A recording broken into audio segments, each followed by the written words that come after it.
Does that mean you're feeding us?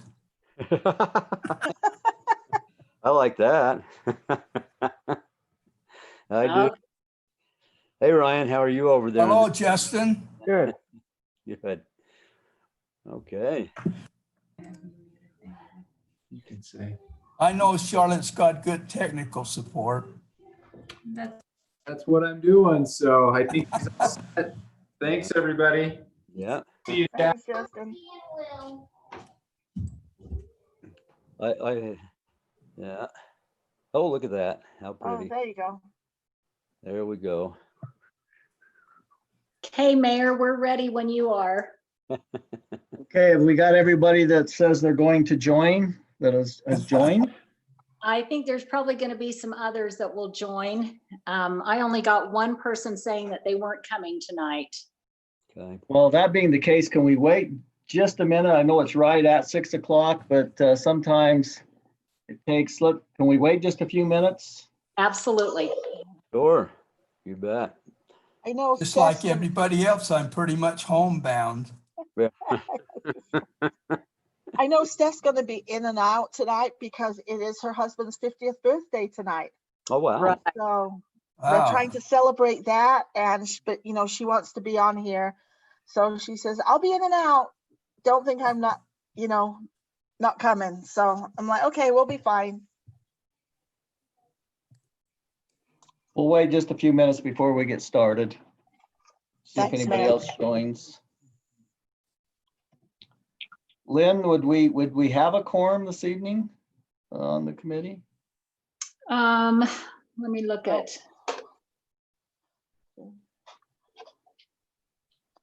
I don't think we do. So if you don't have a quorum, Mayor, you just can't do any official action. And we don't have anything on the agenda tonight that Okay. requires official action. All right. I just wanted to make sure that people only counted me as a half instead of a whole, since I'm only half there half the time. Hi, Don. Hey. What? Oh, I didn't know I was not muted. Crap. That's correct, Meg. You were not muted. Hi, Meg. But thanks for joining us, Meg. All right, well, if other people join us, that's fine. Welcome and thank you for spending some time with us this evening. We know everybody's busy locked in their homes trying to figure out what the next step is. So thank you. Tonight, what I'd like to do is maybe start with just a little thought. And then ask Grant if we could ask you to lead us in the Pledge of Allegiance. You bet. But Okay. there's a book that I've been reading called Better and Faster. And I just want to quote two things out of that book that I think are applicable to our committee. So those of you, if you wouldn't mind muting, and I think Lynn is administering the meeting tonight, so she can take you off mute, or we hope she won't be rude and mute anybody that doesn't want to be muted, but she's pretty good at doing the right thing. So let me just, if I could, two things to chew on. Today, even well-managed companies fail to adapt, largely because of the complacency that so often insidiously worms itself into a culture. Followed by one of the things learned along the way is that sometimes you have to unlearn what you think is great. Then you can open up yourself to what people are really thinking. So as I've said before, we do have a general plan that I think a lot of thought was put into, but that doesn't mean that we have to be complacent and agree with everything that's in there. And sometimes we have to unlearn what we think is great. So my challenge to you as committee members is to open up your thought process. And if we have great things in the current plan, let's keep it. If there's things that aren't so great in there, let's have the courage to make the change. So that's the thought I'd like to open up with tonight. And with that, Grant, could we ask you to lead us in a Pledge of Allegiance? But you'll have to unmute yourself, Grant. Okay. All right. I think I have a little flag here. There it is. Okay. That's awesome. We'll use that. So if Okay. everyone could stand. We're ready and set. Okay. I pledge allegiance to the flag the of the United United States of America, and to the republic, for which it stands, one nation. under God, indivisible, with liberty and justice for all. Thank you, Grant, and I appreciate your creativity with your little flag there. Thank you so much.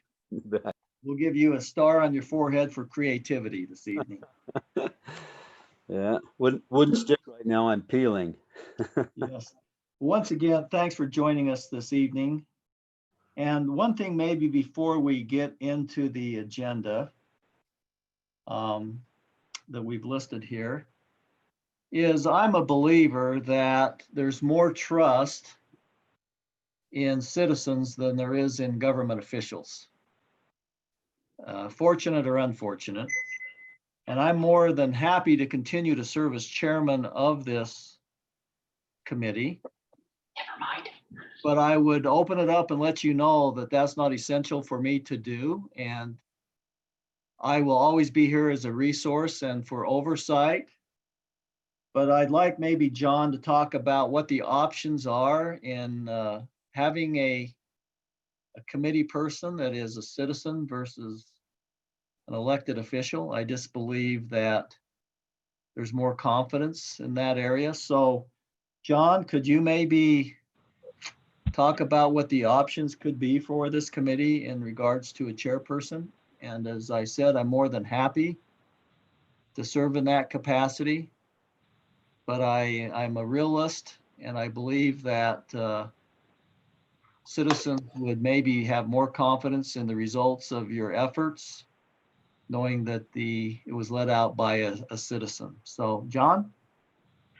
Yeah, sure thing, Mayor. So, as you know, every committee or officially authorized group that the City Council establishes has typically two positions. One is a chair, and the second is a vice chair.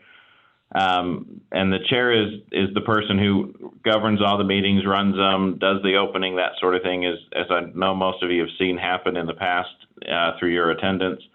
The vice chair is the one who steps in when the chair is not available.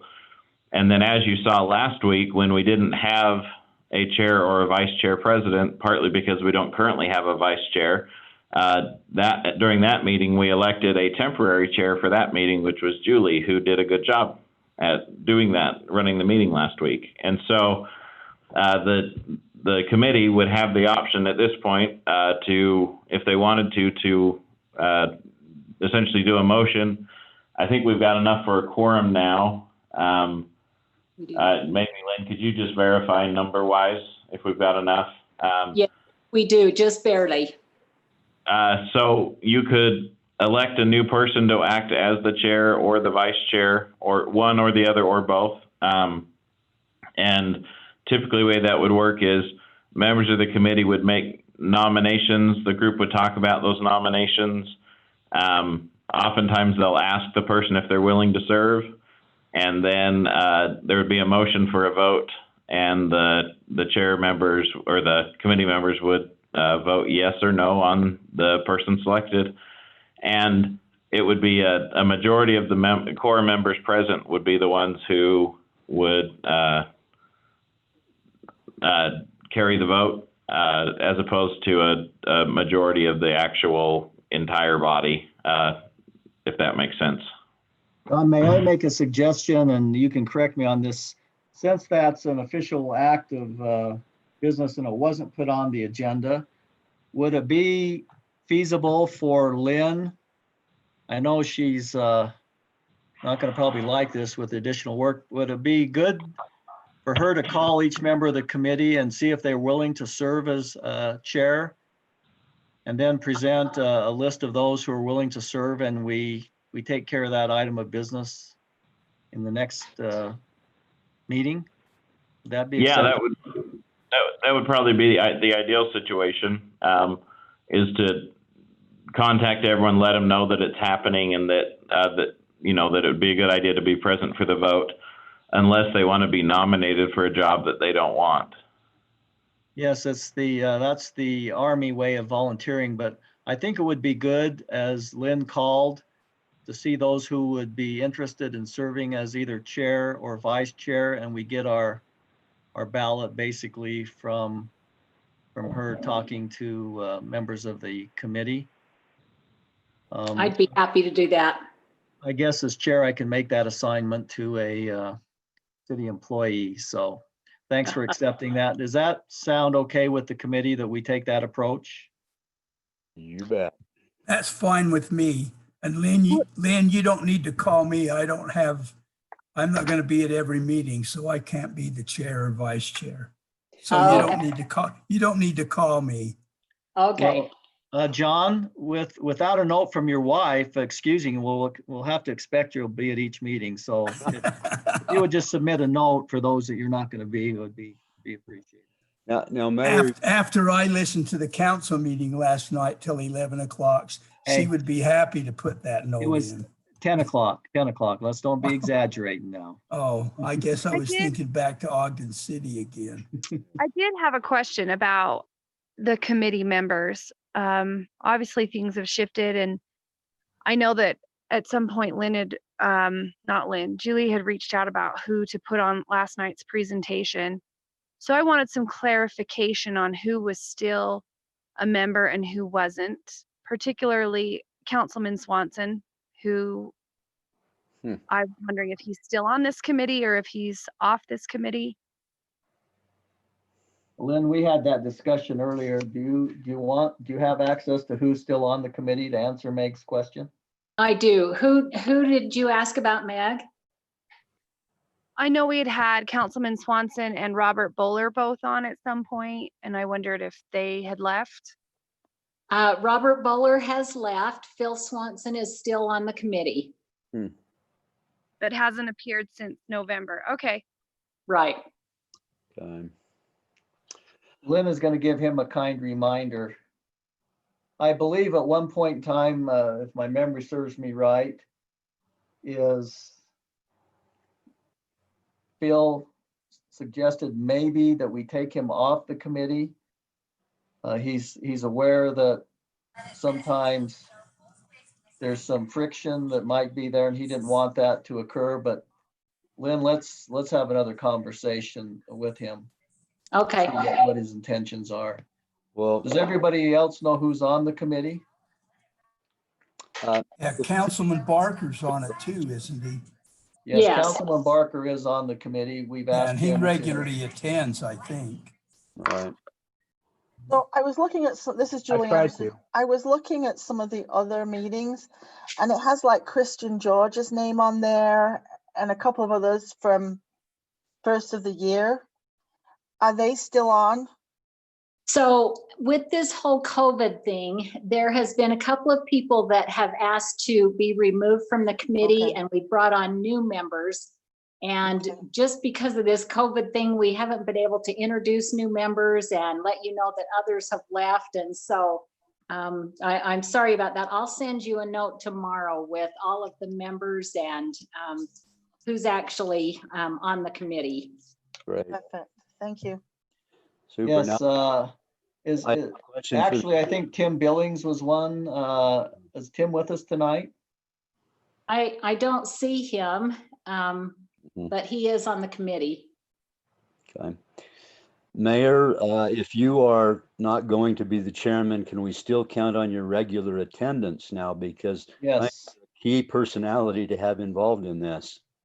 Yes, you can count on my attendance with oversight and providing the necessary resources. Oh, great. So I'm sorry if that's punishment for some, but Yes, you can count on me attending unless I have another commitment, which would be more important, which would primarily be just something with my family. Right. Other than Thank that, you guys are really important. Thank you. And then Councilman I Barr. think it's essential, Mayor, that you're here as often as you can be. I will be. Yeah. Grant?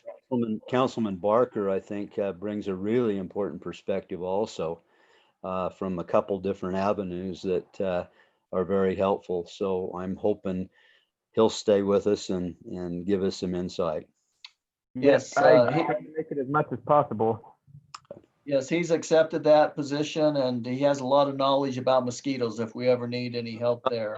But yes, Councilman Barker has graciously accepted the assignment to participate in this committee and offer his expertise and represent the council.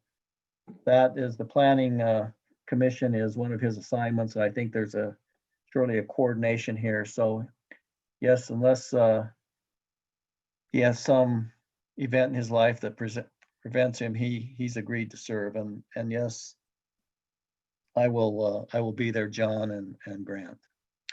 Any other comments? I had one, Mayor. Charlotte, thank you. Just for everybody who was asking about members of the committee, I was looking through the minutes that we're supposed to approve tonight of the last 3 meetings, and it looks like, Lynn, are you the one that draws up those minutes for us? We actually have a transcriber that does that.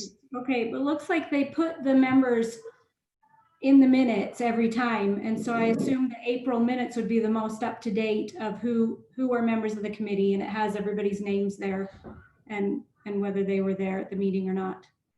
Right, and there was actually, if my memory is correct, there was, I think, one that asked to be off that committee, or maybe 2 after that April meeting. Okay, perfect. So we will get an update to the committee of everyone that's on there, and Lynn will make those calls. And just a reminder this evening, these meetings sometimes are hard. If you would either click raise your hand, there's some I can see here visually, there's some that I can't.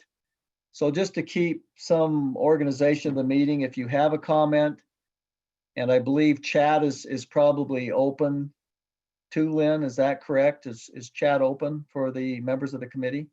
Yeah, I just got a message saying that chat isn't open, so I don't know what's up, but you can raise your hand.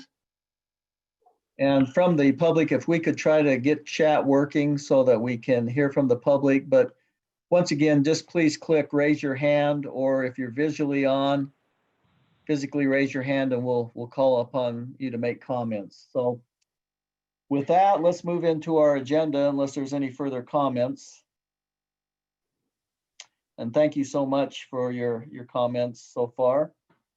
So we'd be looking for a motion to approve the minutes of the January 29th, February 26th, and the April 22nd General Plan Steering Committee minutes. Do we have a motion to approve those minutes? Mayor, I present a motion to approve the minutes for the January 29th, February 26th, and April 22nd, 2020 General Plan Steering Committee meeting minutes. Thank you, Julie Anderson. Do we have a second to that motion? Grant Protzman, I saw you raise your hand. You'll have to unmute yourself. Second. All right, we have a motion, a second. Any further discussion, any corrections? If not, I would ask for anyone that has a objection to approving the minutes. It's easier than asking everyone to have an approval. Does anyone object to approving the minutes? All right, and once again, just a reminder to mute yourself. We have a little background noise there, so if you're, Lynn, could you mute people who aren't speaking currently? Yep. We'll now move to public comments, and I would just remind the public, if we have those with us the evening, you can either raise your hand for a comment and Lynn will recognize you, or hopefully chat is open. Once again, if you've joined the meeting, please sign in with your full name. And if you have a comment, please state your name and your address. So Lynn, would you watch for public comments? Right now, we don't have any members of the public attending. All right, most likely we won't get any public comments then. So we'll move on to item number 3, which is a discussion regarding vesting residential zones in the city, and John Call, our city manager and attorney, will make that presentation. John? Yes, thank you, Mayor. So committee members, if you reviewed the packet, the sheets that you had all filled out where we were looking at the various zoning maps areas in the city, and we color coded them, are in the packet. Lynn, if you'll pull that up. We also found the color coding sheet. Lynn found it first, and then I stumbled across it in my files as well. So we now have the specific sheet that identifies what they are. Lynn, you might need to move the windows that are on top of the PDF off to the side. Yeah.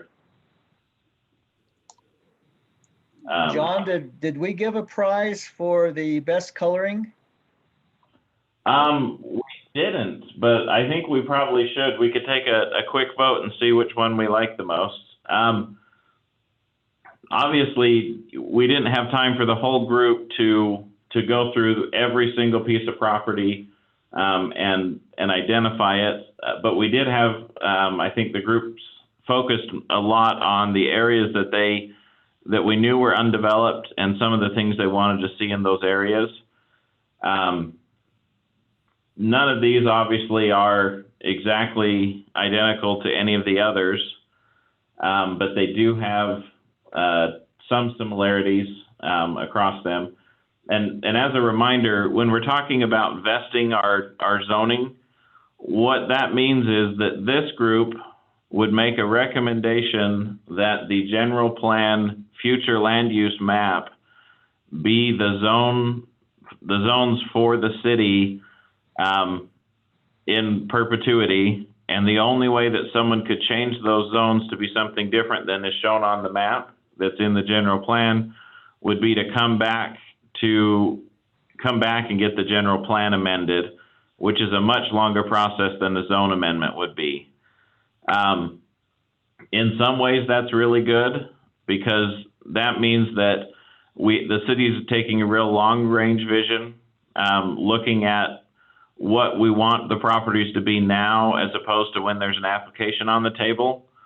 The flip side of that is if we aren't careful and if we aren't updating and watching the map regularly, we might find ourselves in a situation where someone comes in with an application that meets the general plan and something has changed between the time the map was last updated and that application that would mean that development was no longer really desired to be in that location. And we wouldn't have a way to tell those people no, because they technically met the future land use map. So that's kind of the positive and the negatives of vesting the residential zones or all the zones in the city. And so it might be good for the group to think about that. In the discussion when we were doing the drawings on this map, you can see that we actually spent some time working on or adding a few things. I'm going to draw on the top right drawing, this little red line. In that discussion, it was identified that we wanted to talk about where the major roads in the city were. And so we added some of them to the map. Sorry, my first line was much more in line with the pictures, but you can see this obviously isn't all the roads in the city or even all the major roads, but these were the ones that we kind of focused on adding during that discussion.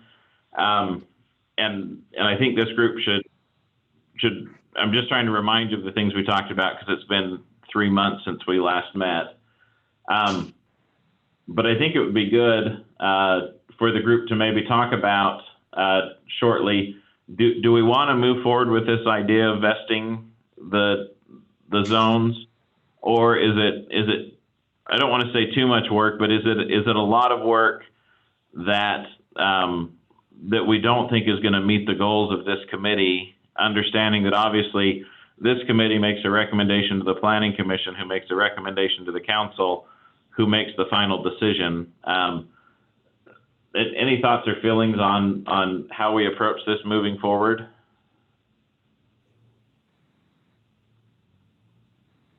I think I see Christina's hand up. Well, I'm just curious. I appreciate all of the votes that happened yesterday, but and I'm not trying to say that we know more than anyone there who has so much experience. I'm not trying to say that at all, but I would just hope that we wouldn't put forth hours and hours of work into something that is just going to be rejected across the board anyway. Is there any way that we would be able to tell, predict what could happen with all the work that we put into it? Christina, this is the mayor, and I think you've got a good point there. I was going to suggest that maybe this concept be elevated to the council, that is being considered before a lot of work is being put into it, so you get feedback. And I would be happy to do that, or John could do that. I'd be willing to call each council member and discuss this with them individually to get feedback. But I think your point is well taken, that the best approach might be to let the council know this is what we're considering and get that feedback up front before there's a lot of work put into it. I think your comment is very good. John, what are your thoughts on that? Absolutely the same. I mean, either way, it's going to be a lot of work. And like Christina said, you know, if we worked on it for 6 months and then say, we don't even want you to go down this aisle, then we wasted our time. John Call, you want to give us your thoughts on that approach?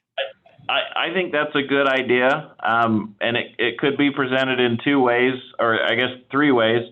One, Mayor, would be to have it come from you or a staff member. One that would be similar to last night.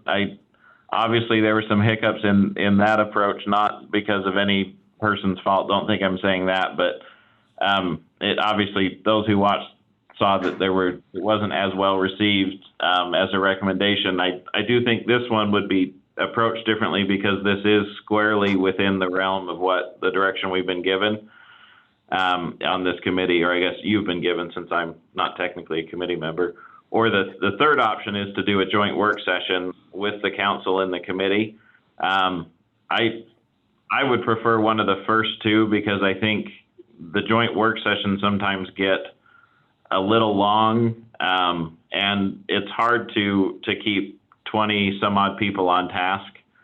But that would be my recommendation, is one of the first 2 options.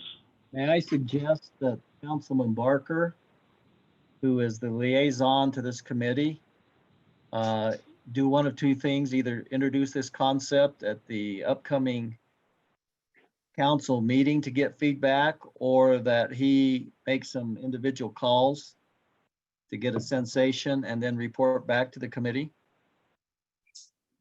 I'd Councilman be happy Barker, to do that. would you be willing Yeah. to do that? Yes.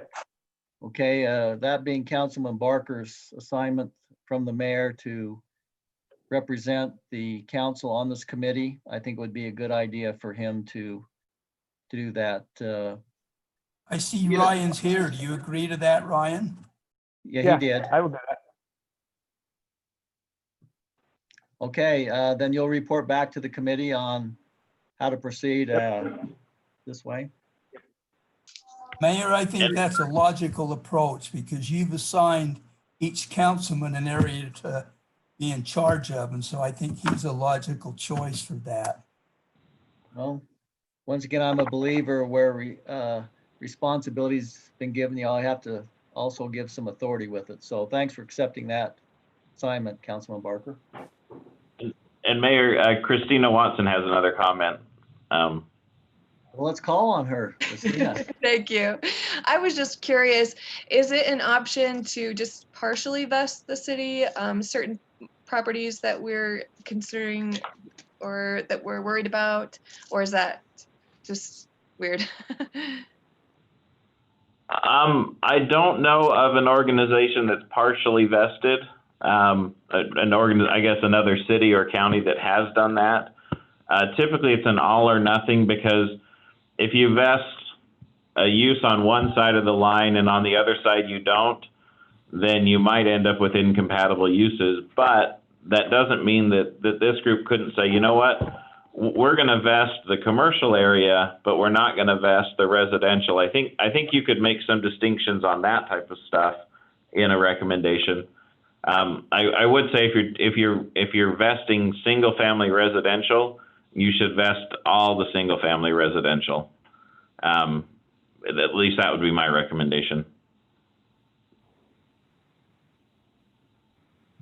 I think that's a good recommendation. I think it would be tough for the council to accept, who's making the decisions on what to vest. I think it could be divided into commercial versus residential, but I think John's point is valid, has merit. So.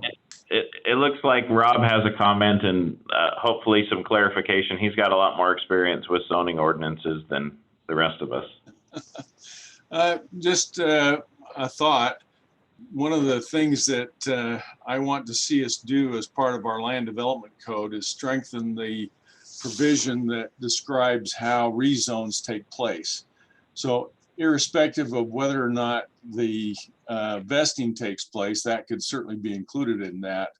I believe that it would be helpful for us to do a little bit more work on the criteria for when zone changes are approved. Mm-hmm. Okay. So Mayor, with that, I think if none of the committee members would object, it sounds like what I need to do is work with Councilman Barker to make sure that I'm answering all his questions about the nuances of vesting the code before he talks to the council. And I think that would be all that we'd talk about on this item tonight. Okay, you'll get with Councilman Barker to update him on the approach and the questions there. So thank you. Is the committee okay with that approach? Anybody object? Now's your time. Okay, I don't see any objections, so we'll take that approach. And thank you, Christine, for making that suggestion. Christina, we really appreciate it. Let's go on to item 4 now, which is a discussion on transferable development rights, or as John calls them, TDRs, for conservation areas of the city. John? Yeah. So did everyone have a chance to read through all the ordinances and fully understand them? I'm guessing not, because TDRs are somewhat complicated. So I put together oh, go ahead. Yeah, I mean, I read through it, and to me, it looks like a lot of processes and legal aspects. And I don't know how much input we would have on this type of a action. I mean, it seems to me like it's something that either the staff or legal could already determine this is what ought to happen. Well, so I think what we're, yeah, I think you're spot on, John, that what I think we're looking at is the policy decision to happen at this level, and then go through the planning commission and the council about trying to do this type of a thing. But I think you're right. The ultimate responsibility would be at the staff level, because when a TDR is set up, it basically locks in stone what the rules are, because if there's any flexibility in the rules, nobody will buy conservation easements because it becomes so complicated that it's not worth the headache. So I put together a little 8-slide show. And Lynn, if you'll go down to the next one.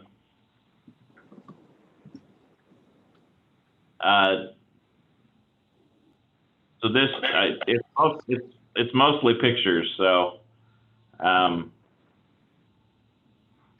Lynn, are you there? Can you go to the next slide? Yeah. Oh, I thought I did. Hold on.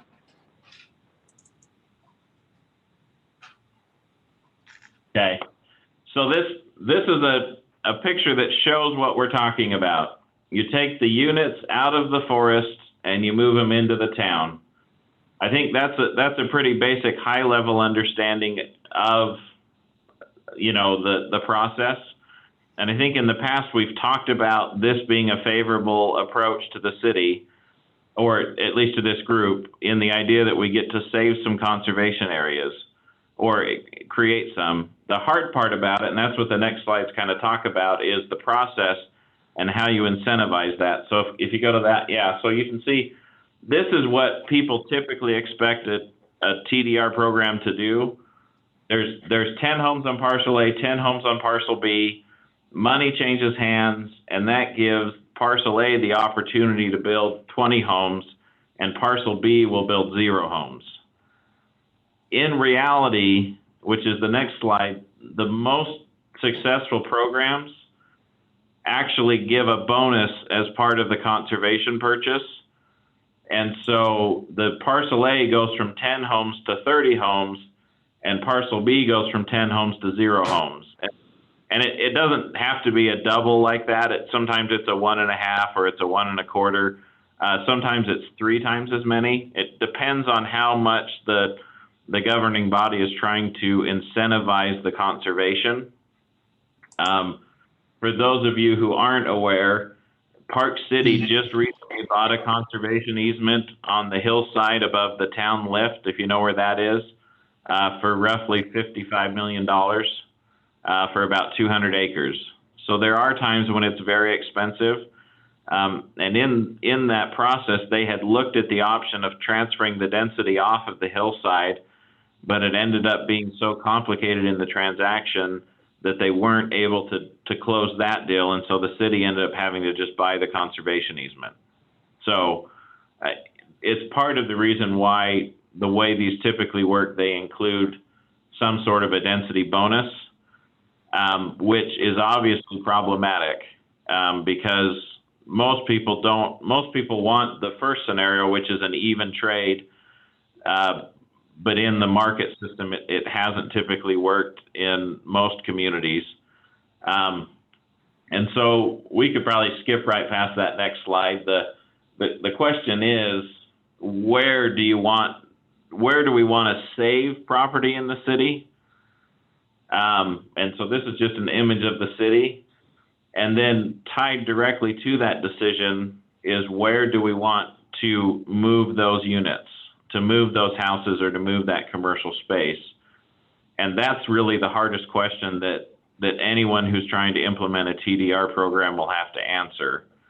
And so I think that's probably the 2 questions that this group should look at first, or I guess 3 questions is it going to be so complicated that it's not worth it, and we'd rather look at other ways to try and create conservation easements?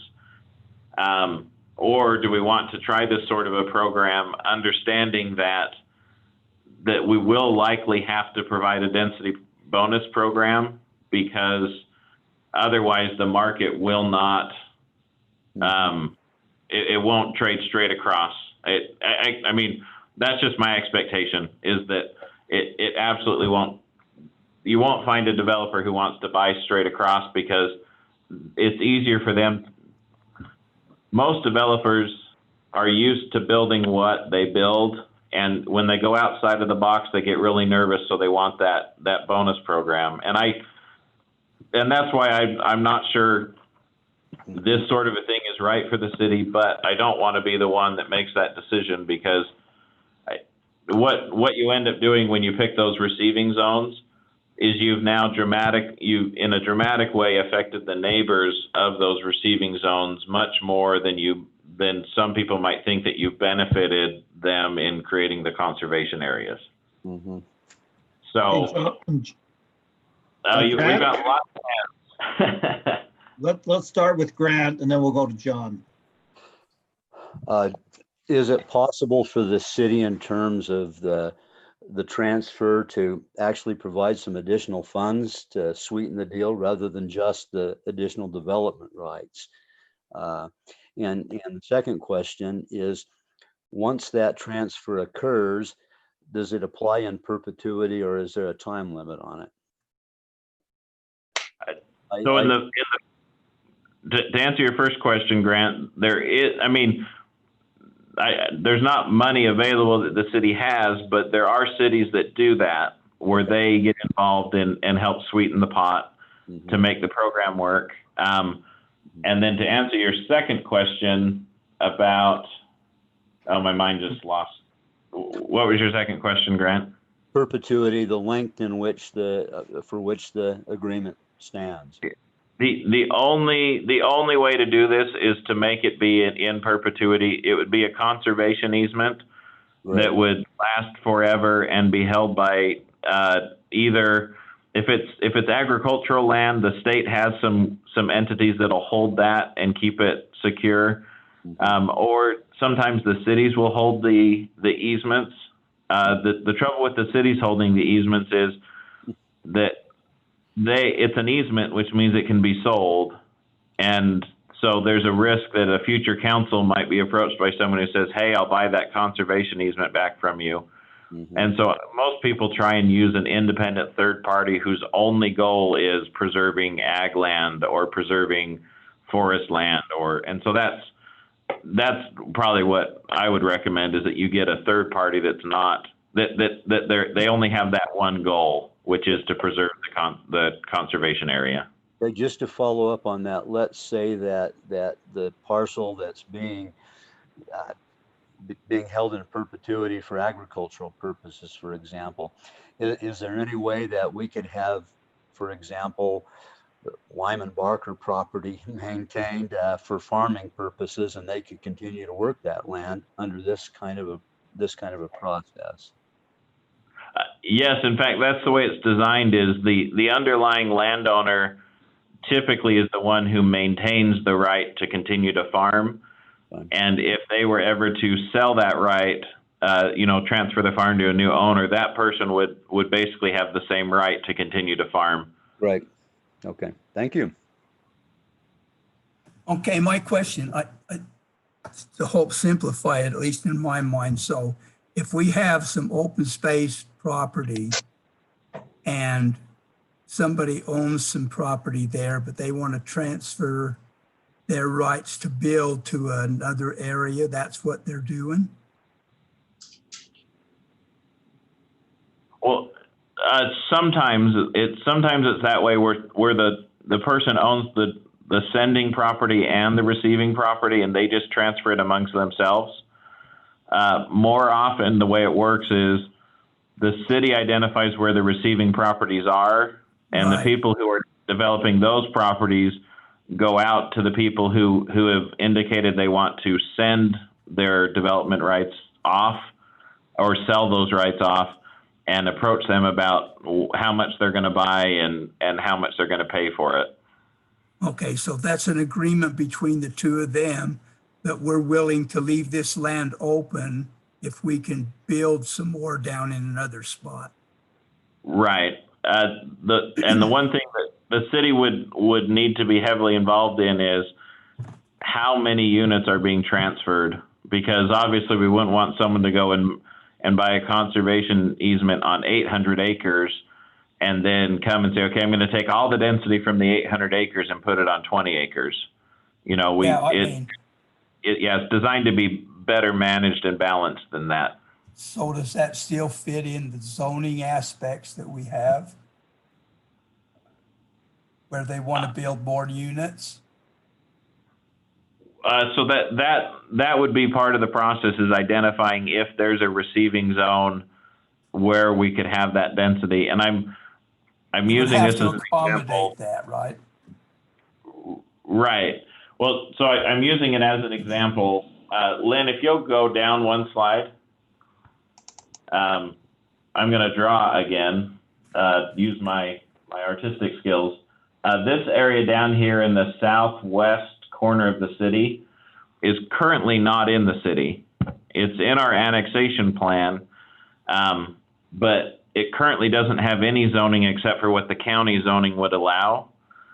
And so if it was coming into the city and we were going to be zoning it RE20, which is the 20,000 square foot lots, that might be a receiving zone, which would allow for the developer or the landowner to come in and say, okay, instead of the 20,000 unit lots, I want 8,000 square foot lots.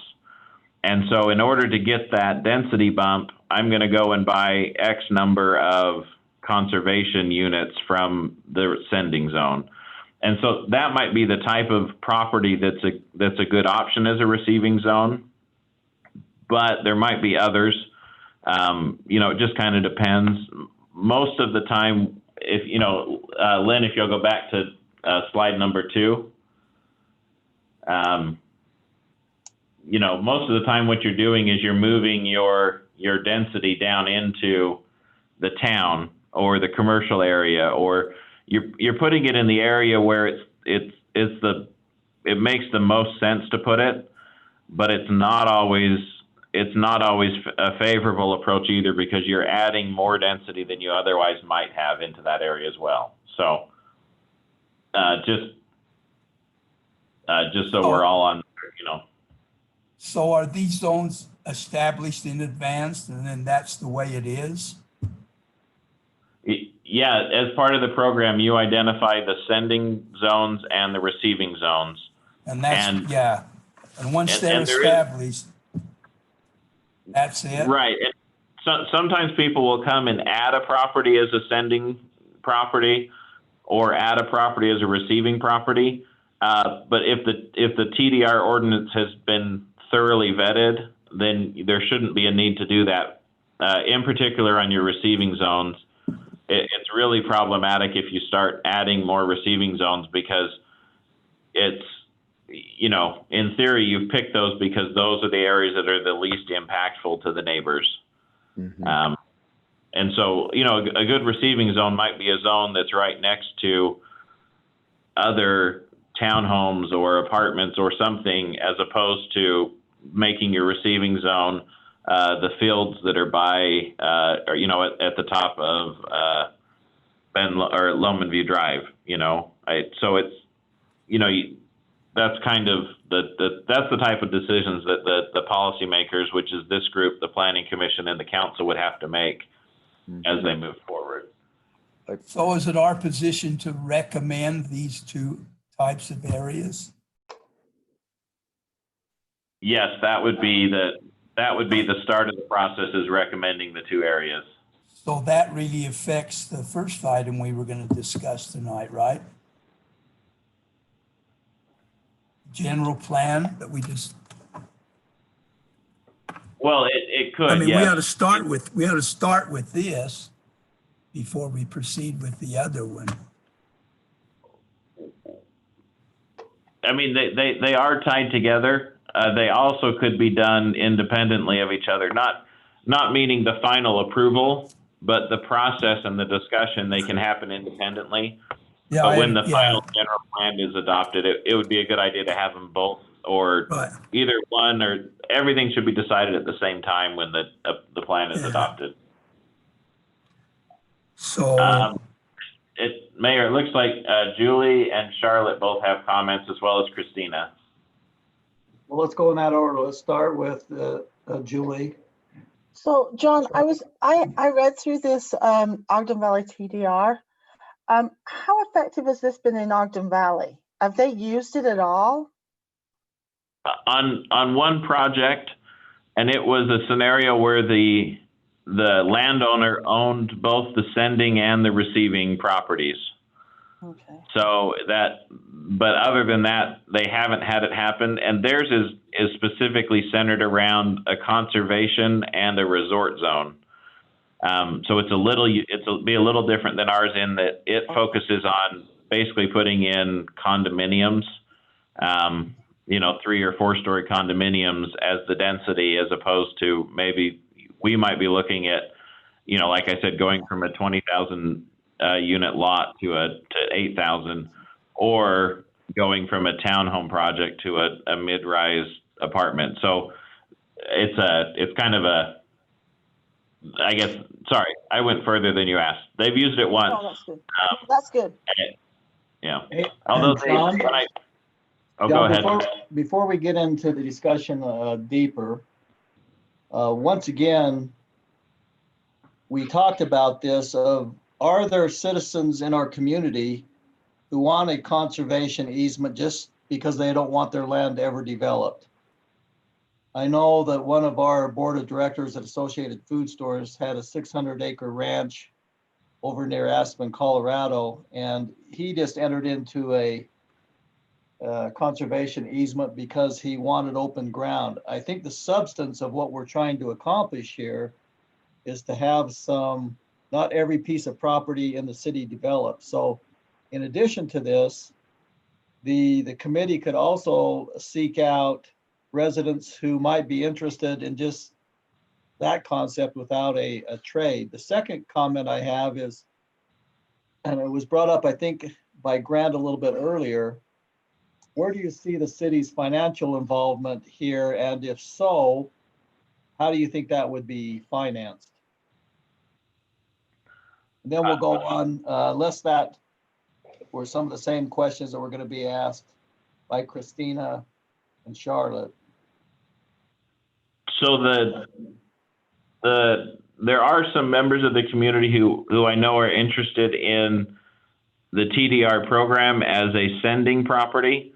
I have not talked to any residents of the community who would be willing to do the conservation easement without compensation. The state does also do agricultural conservation easements themselves, and there is some grant money available for it, as well as if they do give up a conservation easement, then they can get some tax benefits as well. So that's, to answer that question. Okay, let's go on to, I think, was it Christina that was next and then Charlotte? I saw all 3 of them with their hands up at the same time, so. Let's go in that order. We've already heard from Julie. Let's go on to Christina and then we'll go on to Charlotte. I was just wondering, a quick question. I think, John, you suggested that southwest part of the city as a receiving zone. How hard is that, or even possible, to get that back into our city? Because didn't you say it was owned by the county? Would that be another step that just takes it longer, and would the orders be messed up, or is that something that we could consider? So what it is it's always been in the county. The city hasn't grown enough to incorporate that portion of the county property. It is owned by individuals, and the county will not let them develop at a rate. I think they can get 1 unit to the acre, or maybe it's 1 to the 2 acres. So anyone who would buy that property would want to put in more units than that to the acre, which means they would be coming to North Ogden City for an annexation and a development approval. And as part of that development approval, that's where the TDR would kick in. We'd say, okay, great. We are glad to welcome you in, but in order for you to develop at the densities that you want, you need to go and talk to the Smith family and buy the density from them, because they've indicated they're willing to sell their density. Okay. Does that answer your question, Charlotte or Christina? Okay, close enough. So then I think Charlotte was next, Mayor. Okay, my question was, if we decide there are parts of the city that we think should be conserved, do we decide that, or do we just say, hey, we have this these transferable development rights, who wants to be a sender receiver? I guess I don't understand how exactly people decide to be senders. Do we ask them to be senders, or do we just let people come to the city and say, we would like to be a sender? Does that make sense? So it happens both ways. Sometimes the city says, this property is a sending property. And other times they go out and ask for volunteers. Typically with a sending property, it doesn't require that property to send. So the city says, okay, you are a sending property, but that doesn't mean you can't develop. We just are giving you the option to do a TDR. And some people aren't offended by that. Some people are. Most of the time, those are properties that are being used for farming or other purposes where it's well received by the individuals that they now have an opportunity to do the two things they want to do. One is they want to keep farming, but two, they also want to make some money. And so if they sell those rights off, they get the best of both worlds. And one thing to remember in this whole mix is there are cities who have gone in and instead of imposing conservation easements, or not imposing, but trying to implement a program of conservation easements, they've actually gone in and downzoned all the property to densities like half acre, acres, or more. Those cities sometimes have ended up in legal disputes. You know, you go into someone and say, okay, instead of being able to build 10 houses on your property, you can now build one. And that can destroy a lot of property value, or has that potential. And so most of them don't do that. There are some states that actually have outlawed that kind of thing, or I don't want to say outlawed. It's not illegal, but they've made some rules that say, in Oregon, for example, if you change the zoning on a property, you can't eliminate densities or uses. You can only add densities and uses. So, but you know, there is that option as well, that the city could recommend that all the undeveloped land in the city becomes half acre lots.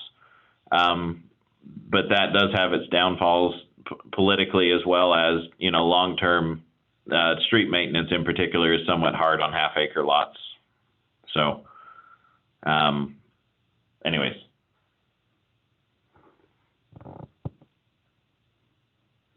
So Mayor, looks like John Arrington has his hand up. Okay, so in this concept then, the farmer is the sending owner, and he can sell development rights to somebody else, which means his property still can't be developed, right? Mm-hmm. Right. Yeah. And understand that you know, kind of the reason that my slideshow is only 8 slides and it's mostly pictures is the kind of the goal of this discussion, I think, is to not necessarily delve into and fully understand the mechanics, because that's going to happen if we head down this road over 2 or 3 or 4 meetings as we go through the actual language of how we're implementing it. I think what we need to what we're hoping from this group is, do you have a desire to do one of these programs? Understanding that if we want to do this program, we will be adding density. We will making some properties in the city more dense in exchange for keeping other properties from developing. And that's a high level policy decision that this group needs to make a recommendation on. And this is also one of those things, you know, in line with what Christina said earlier, that if this group's okay with it, we'd want to make sure the council was okay with it as well, because you don't want to do all the work and then end up with, you know, 6 months worth of work that just doesn't get adopted. And so it would be kind of a universal discussion as well. Mm-hmm. Well, I think it's worth including the concept in with our other general plan adjustments. Mm-hmm. Grant, I see your hand up. Yes, just a quick question and then probably make a motion. The question is, we can make certain that, for example, on the face of the bench areas up here, that land is not going to be developed any way, shape, or form. And people who own that particular land shouldn't be able to trade, development rights off of that to get any kind of benefit whatsoever. Is kind of my opinion. So part of the decision that would have to be made are what areas are we going to include in the sending parcels? And we would need to be very careful that we didn't include areas in the sending portions or parcels that we didn't want to, that weren't going to be developed anyway. Is that clear, John? Yes, I think that's correct. For example, there are areas of the city that are so steep that our ordinances will not allow them to be developed. Right. And so, that there's no reason to include those as a conservation right necessarily. There might be some benefit though, in exchange for the conservation, you get a trail easement, to help make the Bonneville Shoreline Trail work, and so there are those possibilities, and I don't want to, a good chunk of our hillside, looking at those maps that we colored on are already designated with zones. Right. I believe that the HP1 zone is about half of the hillside above the houses, and that's a 10,000 square foot lot zone. The HP2 zone, I think, are 15,000 square foot lots, or they're 20,000 square foot lots, and then the HP3 zone are 2 acres. So there are some zones already in place, but the council could rezone property. We just would have to do it through the appropriate process. John, I see that Don has his hand up. Don, do you have a comment? Yeah, I do. Well, it's it's a question and a comment. Talking about the hillside protection zones where those are already zoned, and we've already been in discussion with different development plans with the owner of that property. Doesn't that take that off the table? So, I mean, and that's a good chunk of the land and that we're looking to preserve, and that's already off the table, isn't it? Well, there's not currently a development application on most of the property that's above those houses. So we have been approached by the landowner with some conceptual plans. I guess I'm saying that there's still the opportunity, but even some of those conceptual plans are taking this concept into account with what they would like to do a clustering development. So in the areas that are flatter, they could build more houses and then leave more of the hillside open. And I'm not saying that's a good or a bad thing. It's just even the property owners up there are recognizing that they can't develop in the same way that people do out in Plain City where everything's flat and they can just make blocks and lots that are square. Okay. So yeah, I was just wondering because of the discussions that we've had, and I know nothing's binding and nothing is formal, but does that tie down a lot of the options? And I think we need to be aware that some cases that might already be, there might be things in the works. Right. Yeah. Well, just so we're clear, unless there's a formal application, Don, that's the triggering event, I believe, is a formal application. Grant, I see your hand raised there. Before I call on you, I'd just like to make a comment. Okay. This fits into an earlier discussion with Christina. I would suggest that Councilman Barker make a report at our next council meeting on what's taking place in this committee. I think it would be wise for each council member during our council meetings to make a report on their committee assignments. And I think the best way to do would be to introduce this concept that is being discussed and considered and get feedback from the council on that also.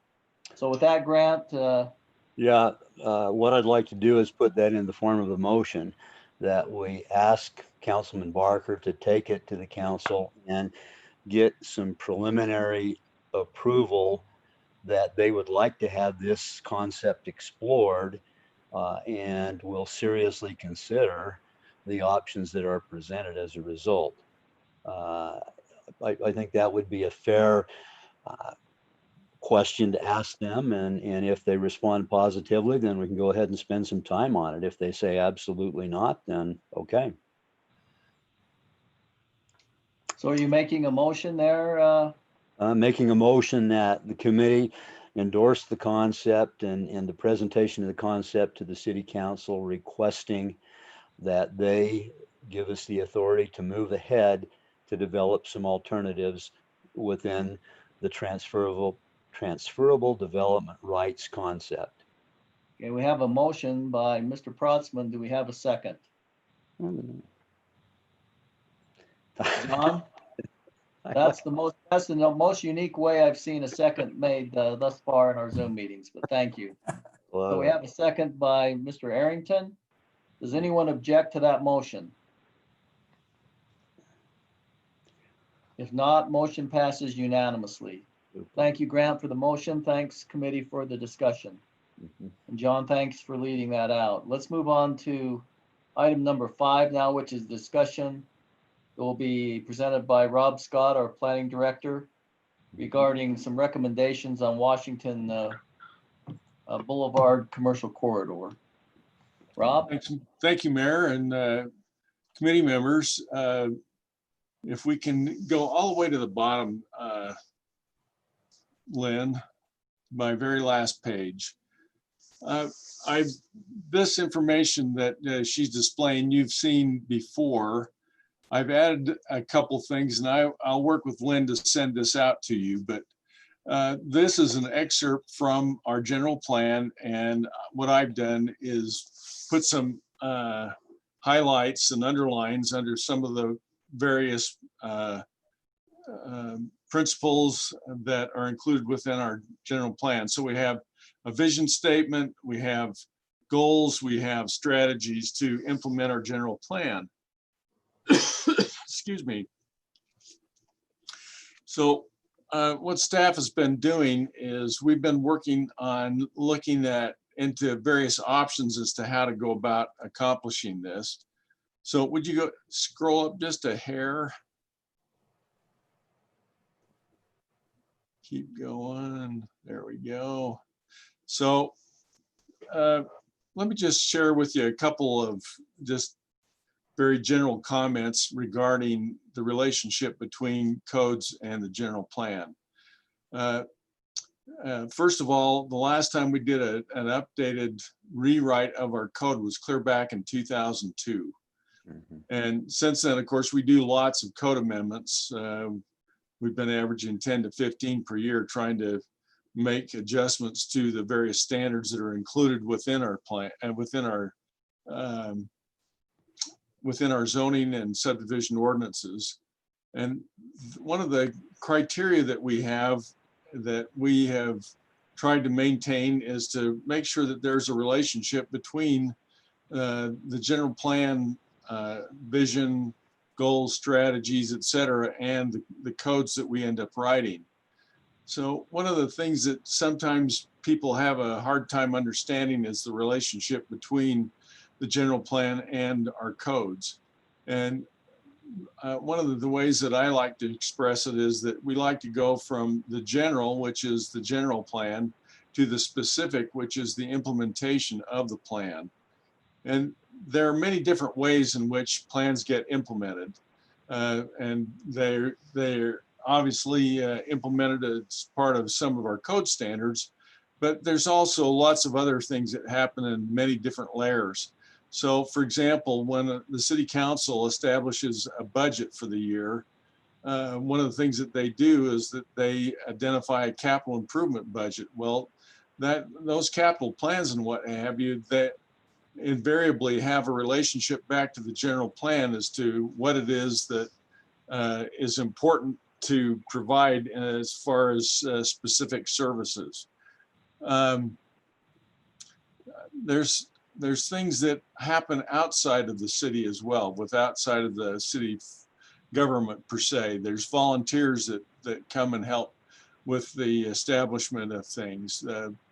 You all are volunteers. That's an important component of how we go about doing these things.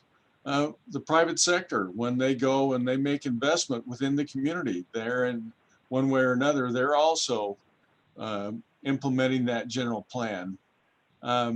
Again, we go from the general to the specific. We have these ideals, the vision that we have for our community in the long run, and then we have specific standards that help us be able to get there.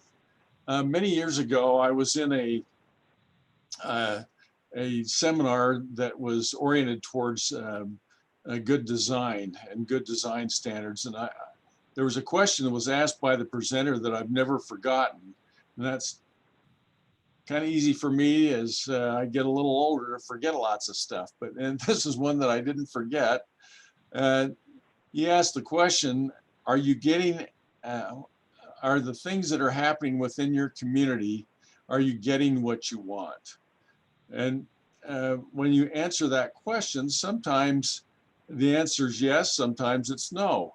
And sometimes there's a relationship to things outside of the city's control, and sometimes they're within that framework as well. So that's one of the keys to being able to write a specific code like this one that we're talking about that would work towards the things that are happening within our downtown and Southtown areas. When I think about some of the examples for I've started listing them today as far as different things that have happened outside the framework of our codes and what have you. I first and foremost thought about the nice street furniture and the banners that we have along the street. We've had some murals that have been established. I mentioned budgeting and improvements. We've adopted recently some streetscape standards that are part and parcel of our general plan as well. Another example is capital improvements. One of the things that's going on is the planning for the improvement of the intersection at 26th and Washington. And last but not least is our land development code project. So I can't say that I have a specific recommendation for you, but I've got a request. And let me just share with you a couple thoughts that I've put together here.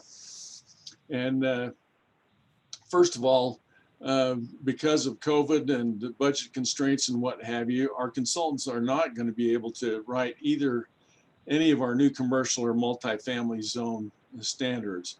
But the planning department is committed to making sure that these very critical ordinances are developed and are presented for consideration and hopefully adoption. So I've identified just a couple of the challenges. Some of these are a little bit of a repeat from a few months ago, but one of the things that I went back and took a look at was the general plan maps for downtown and Southtown. Interestingly enough, we have 10 land use categories in the general plan map for downtown and 7 land use categories in Southtown. And then you overlay that with the fact that we have this 4 commercial zones, we have 1 manufacturing zone, we have 1 residential zone, and then all the corresponding variety of uses. So that's just kind of a backdrop of where I'd like to suggest where we head from here. If you'll scroll down just a little bit, Lynn. So what I'm suggesting is that we're going to have some commercial areas that are outside of the downtown and Southtown. And so that's what number 1 is basically suggesting, is that we combine all of the commercial zones that we have, C1, C2, CP1, CP2, combine them into one zone and apply those to the appropriate location. So they would have their own set of standards. Right now, again, this hodgepodge of where they're located and so forth is somewhat problematic as far as finding a direct relationship back to the general plan. The second idea is to create a community commercial zone. Notice, Mary, it's not CBD zone, commercial community zone, if you like that one.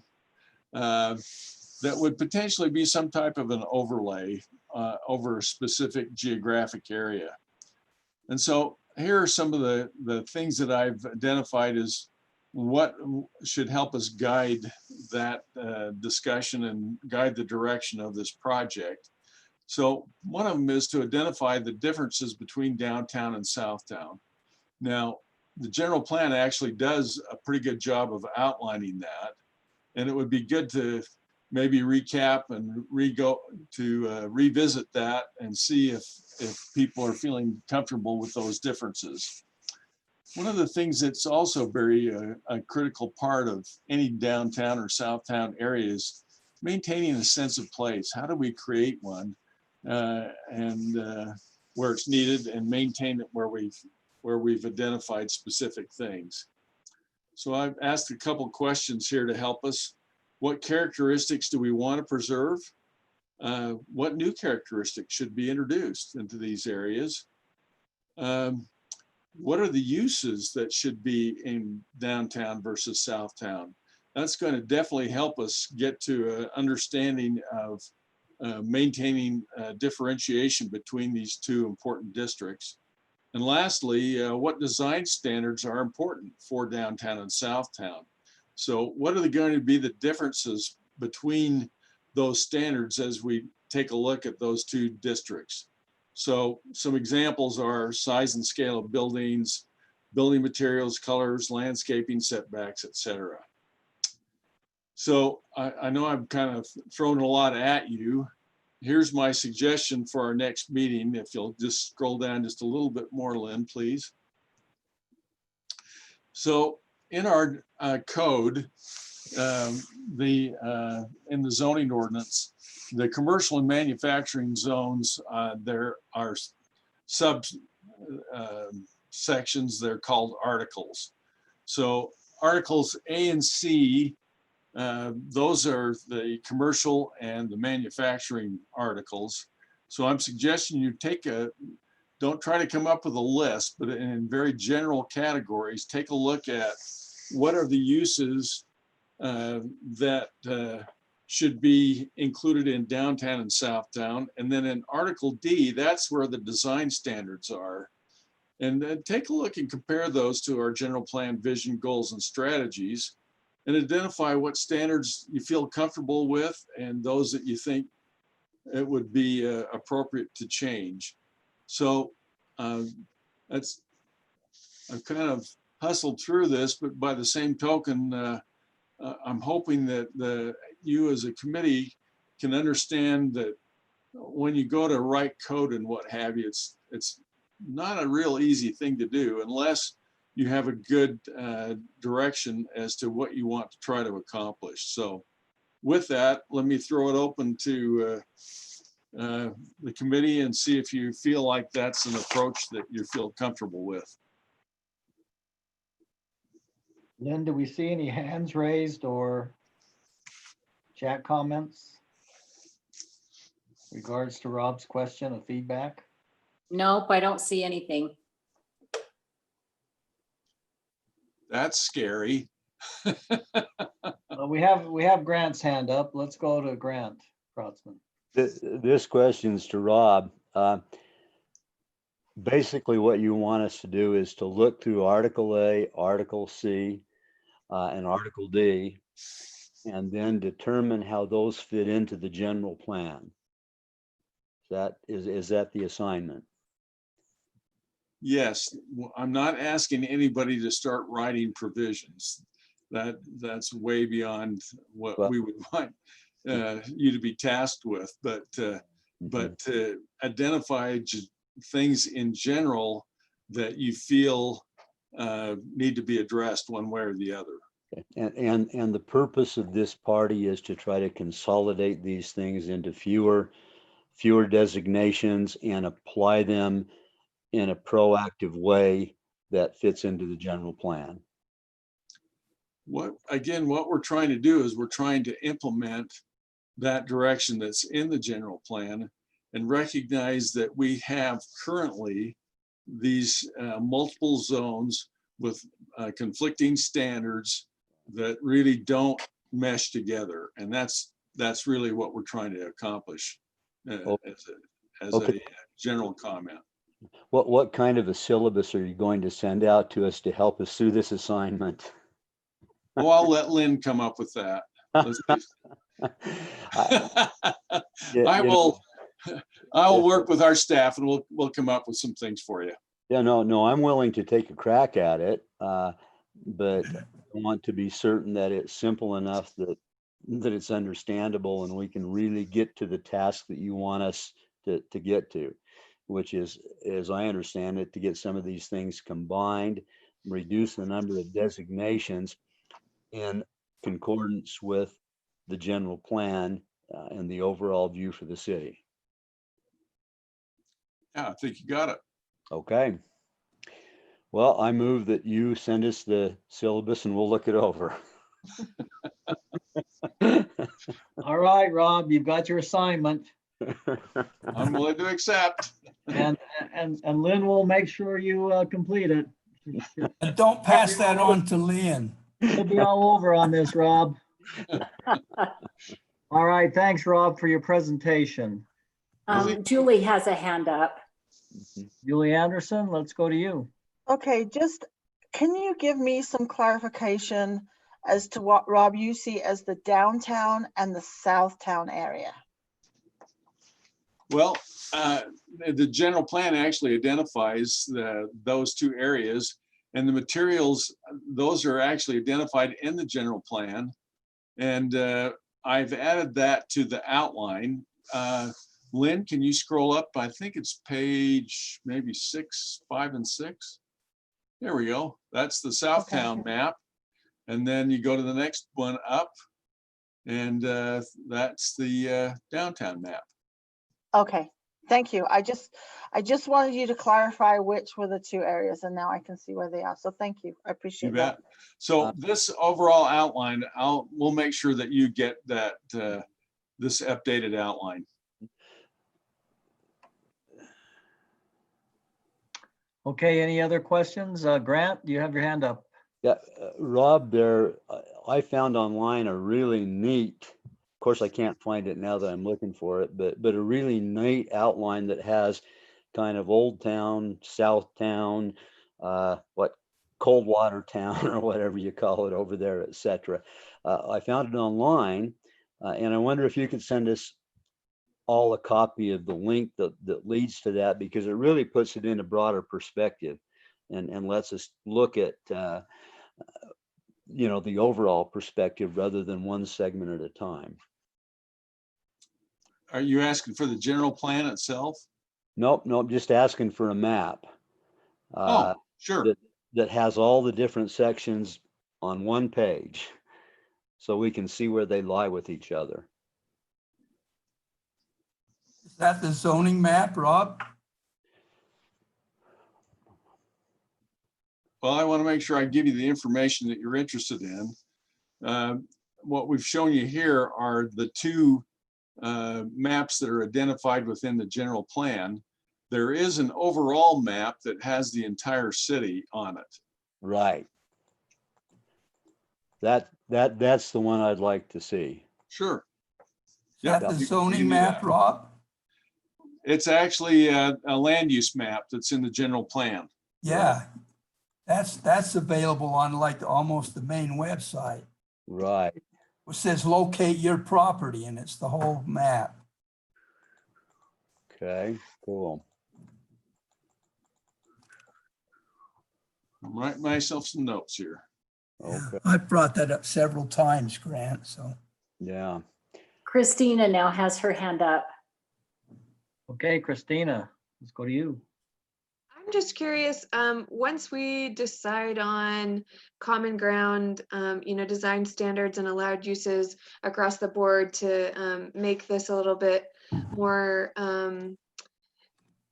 conforming to each other, then what happens with all of the different buildings and commercial zones and their standards that they currently have, will any changes have to be enforced, or is that just for new buildings going forward?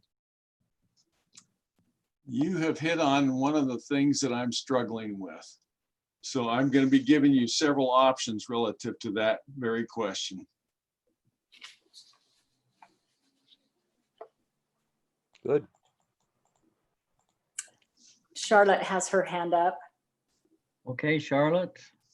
Right, so this is kind of along the same lines as Christina's question, and I'm sorry I missed the city council meeting last night, but I wonder is what we're trying to do here, Rob, does it go along with what we were trying to do at our last meeting with stopping building along Washington so that we could get a plan? You know, what happened with that presentation last night about the temporary land use regulation? Does this all kind of go together? Is that why we're working on this? Well, maybe I could report on what happened at the council meeting. There was, I think, quite a passionate reaction from one of the council members, feeling like the committee maybe had absorbed too much authority. And so the motion was tabled for further discussion, with the councilman indicating that more time was needed to study the recommendation. And Councilman Barker, if you're still with us, I don't know if that's an adequate explanation. That answers your question. Is Councilman Barker still with us, Lynn? Yeah, I'm still here. Would you like to give your sensation of in answering that Yeah. question? So what I kind of understood what happened, that councilman, it got maybe interpreted that it was similar to what the form-based code was doing that we voted down last year, and where there's a wide sweeping proclamation that there would be no commercial or limited for all of Washington, and that it was just a little extreme. So I think if we kind of narrowed it to these two areas and brought it back and said, these are what we want to focus on right now, instead of all of Washington, it'd be a lot better accepted, if that makes sense. Does that answer your question, Charlotte? Yeah, I think it does. So in my mind, these two things kind of go together. What you're wanting us to do with re-looking at the downtown areas and kind of combining those zones and everything has a lot to do with also what we want to see there and what we'd like to recommend to the city council can happen in those areas, right? Yeah, I would add one other thing, I believe, and correct me if I'm wrong here, John or Councilman Barker.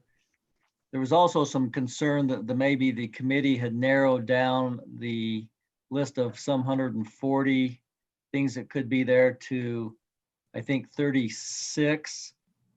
And I think there was some concern that that was a bit aggressive. And I think that the approach that's been recommended tonight, have Councilman Barker take this report forward to the council, explaining the substance of what we want to happen, would be laying some good groundwork to give direction to the committee. But I think that was another concern, Councilman Barker, is the items that were limited to what could take place during the 6-month moratorium, so to speak. Meg Sanders. Hi, Meg. Hi, I just obviously I was a player in last night's council meeting, particularly when it got intense. And I do think that what you said, Mayor, about the groundwork, I think that was really important yesterday. I think when the ordinance was drawn up, I didn't recognize fully what it would mean to put a certain list of which businesses were okay and which weren't, and restricted it. And that got some people hot under the collar. But I also think that it's good to address the elephant in the room, which is Councilman Swanson and I don't get along very well on a personal level. And I do think that that was brought in a little bit. So you guys do really good work. And I do think that that leaked into it a little bit as far as people or the committee being gotten after was that end of things. But I do think if we're going to propose more things in the future, I do think we probably should have slowed down a lot more and understood fully. I know I didn't fully understand putting forth which businesses we were restricting. So that's all. Okay, thank you, Meg. And once again, as I stated last night, we appreciate the work of the committee. I think we're learning as we go along, and I think some of the things we've discussed tonight will be helpful in the committee being successful. And once again, as we make decisions in the city, we surely need to make every effort we can to keep decisions being made on personality. And as I've stated many times, I appreciate diversity in thought. And we surely want to keep that on a professional level. So as I stated last night, the committee's done some great work. I'm proud that you're taking this assignment seriously. And let's just continue to work on helping the city become better and continuing to be a great place to live. So do we have any other comments? Just a question. Grant? Just a quick question. My understanding was that list was just a list for the temporary hold. It was not meant in any way to be a permanent list. Was that misunderstood last night? I was at the meeting last night. I have some observations if you're interested. Okay. But, Okay, let's see your executive overview, John, of your recommendations in a Okay. quick manner. First of all, you know, I appreciated all the work that was gone in for the presentation. But I think personally that the purpose of our ordinance was lost right off the bat. mm-hmm. Okay. The items in the ordinance were not discussed until they were already upset with what was presented.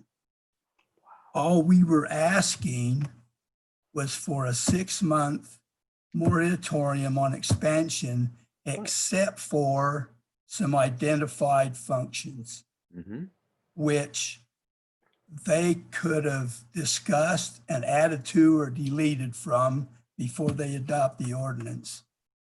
But they never discussed that ordinance. All they were worried about was what the ultimate goal of that ordinance is. And I think, Mayor, your suggestion tonight that Councilman Barker be responsible for taking the recommendations of this committee to the council. Either he or yourself or Rob Scott are the ones on city staff who are charged with presenting information to the council. We as a committee are there to back them up and answer any questions. A perfect example was last night, the public safety building was presented by the police chief. Any questions anybody had, they could ask anybody, but I think that you need to make things as simple as you can and as brief as you can for the council. I think Rob would agree with that. We spent 22 years together doing that at city councils. But seriously, they were lost in what we wanted before it even got discussed.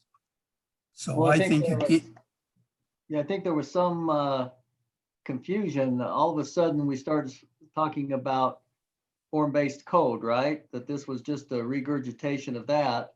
Yep. Frankly, I'm not familiar with it, but I don't think that was the intent of the committee. So no, that's what, and you know, by the time we got to the ordinance, they thought we were telling them what could be developed in that area instead of them allowing them to look at it, add or detract. And all we were doing was asking for a 6-month moratorium. And they lost track of that. And so I think we're fortunate that it got tabled instead of just voted down, I think. So again, Mayor, I think your suggestion that somebody on the staff, and rightfully so, Councilman Barker, would be the one to present information from our committee. Well, I hope that will help the committee be successful in its endeavors. That's what we all want, and I appreciate your comments, John. And I think we've learned some things, and we'll go forward with better understanding. So thank you for your comments. Anything else before we move on to item 6, which would be comments from the committee? To some degree, we've had some of those. Any other comments on item number 5? I think Lynn and Rob have their assignments there, and they're both very competent, and they'll follow through on that. Let's move on to item number 6 then. Are there any further comments from the committee? Let's start with comments from the committee. John? I just have one more question. I notice every time, and this is a committee, it's not an official city meeting like the planning commission or the council meeting. Is it, I don't want to use the word proper, but anyway, to have public comments for our meetings? I would defer to John, but I believe this is a formal committee, and it is operating under the open meeting laws of the state. And John, even if not so, as the mayor, I've made a commitment of transparency to our citizens. And so I'd rather be over transparent and get input from the public to help us, as that's who we're serving on these committees. So that would be my answer to your question. And John, I don't know if you have further additions to that, John Call. You're correct, Mayor. It is an official committee, and the public comments, I think, is that direction coming from the mayor and council on making sure there's an opportunity at all the official meetings for that to occur. Okay, that's fine. Just one other comment. Since our meeting schedule's being opened up, and when we start looking at the zoning map, I wonder if it's not feasible for us to meet in the city council chambers with as few of us as they are, and, you know, distance ourselves so that when we're talking about things on the map, we're all looking at the same thing at the same time. Just a suggestion that in the future, maybe we can start meeting together again. Yes, Annette has actually mapped out the council chambers on how we could comply with the governor's orders with social distancing. It has somewhat limitations, I believe, with the council and staff. There's room for 30, and 10 of them are taken up with the city council and staff. In that example, it would leave room for 20 people, but I think we could take a look at how we could meet in person with proper social distancing. Yeah, I mean, for our committee, we won't have council there. We'll just have some staff, so. Right, we just have to There's gotta be determine how many people would be in attendance and how we would outline social distancing. Anyway, my thought is when we start talking about things on a map, it would be helpful to be together.